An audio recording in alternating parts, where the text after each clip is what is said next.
Hello students, now we solve question number 3rd of this exercise.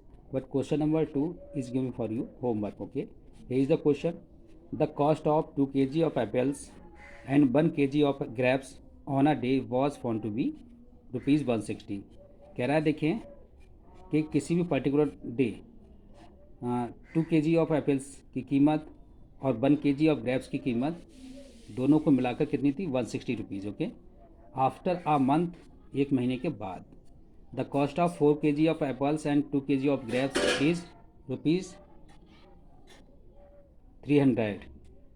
एक महीने के बाद 4 kg ऑफ एप्पल्स और 2 kg ऑफ ग्रेप्स दोनों मिलाकर के कीमत कितनी हो गई 300 रुपीज़। ओके, तो कह रहा है represent this situation algebraically and geometrically. Okay, जो सिचुएशन मिलती है उसको हमें रिप्रेजेंट करना है अल्जेब्रिकली और ज्योमेट्रिकली, दोनों कंडीशन में दिखाना। ओके, देखिए इसको कैसे करते हैं।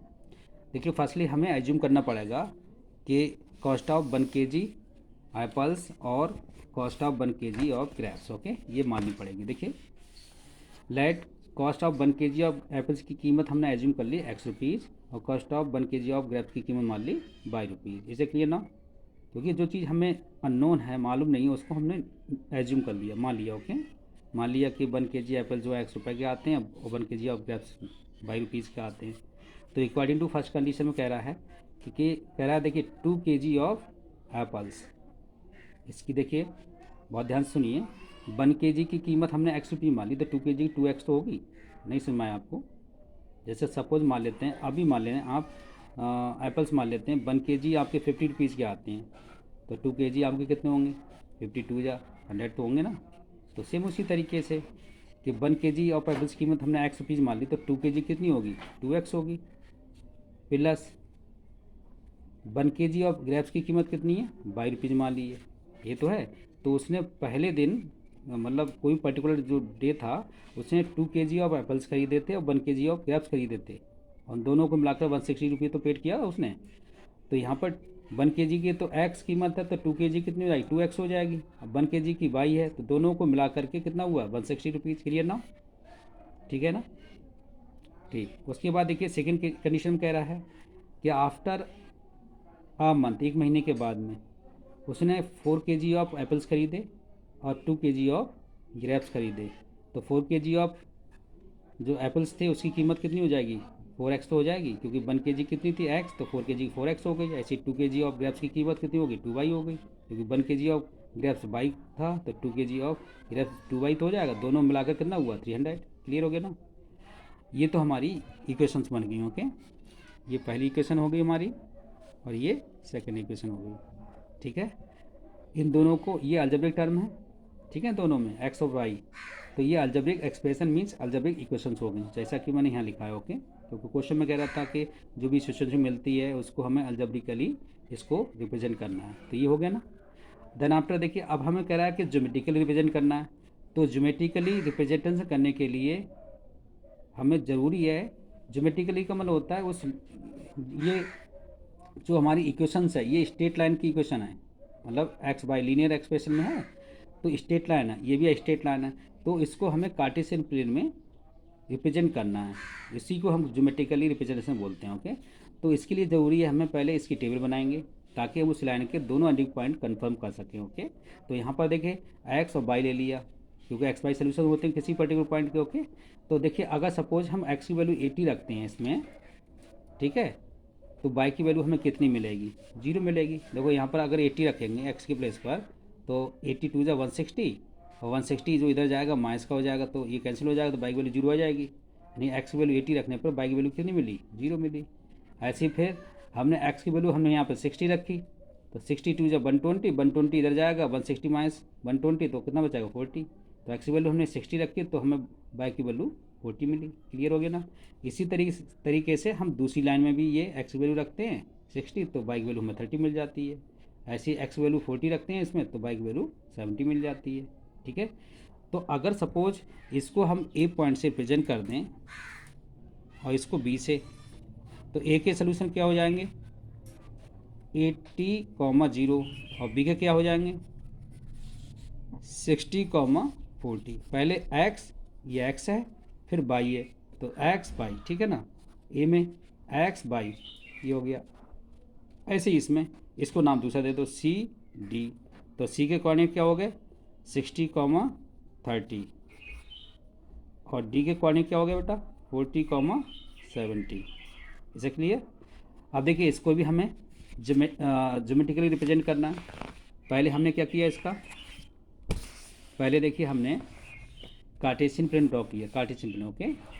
ये एक्स कोऑर्डिनेट है, ये बाई कोऑर्डिनेट है, ये ओरिजिन से इधर जाते हैं एक्स पॉजिटिव, इधर जाते हैं एक्स नेगेटिव ओके। ये बाई पॉजिटिव ऊपर की तरफ और बाई नेगेटिव नीचे की तरफ ओके।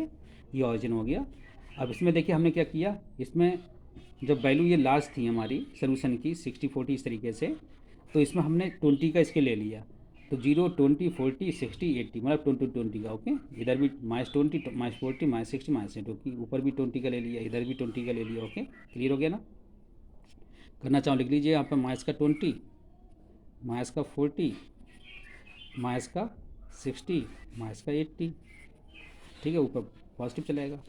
अब देखिए पहली लाइन जो हमारा ए के कोऑर्डिनेट कितने थे हमारे, ए के कोऑर्डिनेट जो थे हमारे वो 80, 0 था। तो देखिए 80, 0 हमारा ए तो है, इसको ए से दिखा दिया हमने। एक्स पर 80 चले, बाई पर चले ही नहीं, ये बाई पर 0 है। तो 80, एक्स भाई 80, 0 है तो एक्स पे वैल्यू दी है, बाई पे 0 है तो ये एक्स एक्सिस पे तो आएगा ठीक है ना ए। फिर दूसरा बी इसका क्या है 60, 40 ओके, ये बी है 60, 40 एक्स पे कितना चले 60, तो ये 60 आ गया। बाई ये दिया 40 तो बाई पर 40 है, ये चला इस चीज़ में देखो 40 आया, तो यहाँ पर दिखा दिया। इन दोनों सर्किल किया इस तरीके से, लाइन ड्रॉ कर, सर्किल तो बाद में करेंगे, पहले लाइन ड्रॉ कर दिया ओके, ये वाली ए बी। देन आफ्टर जो पॉइंट है पर्टिकुलर इन पर हमने राउंड अप कर दिया ओके। देन बाद में देखिए दूसरी लाइन के सोल्यूशन जो थे हमारे, पहला था सी वाला था 60, 30 और डी वाला क्या था, डी वाला था 40, 70 ओके। तो सी पर इसके कितने आए थे, सी पर 60, 30, एक्स पर 60 चलेंगे, ये 60 चले, बाई पर कितना चले 30, ये 30 मतलब 40, 20 और 40 के बीच में 30 आएगा, तो ये 30 जा रहा है देखो, ये इस तरीके से ये जा रहा है ना।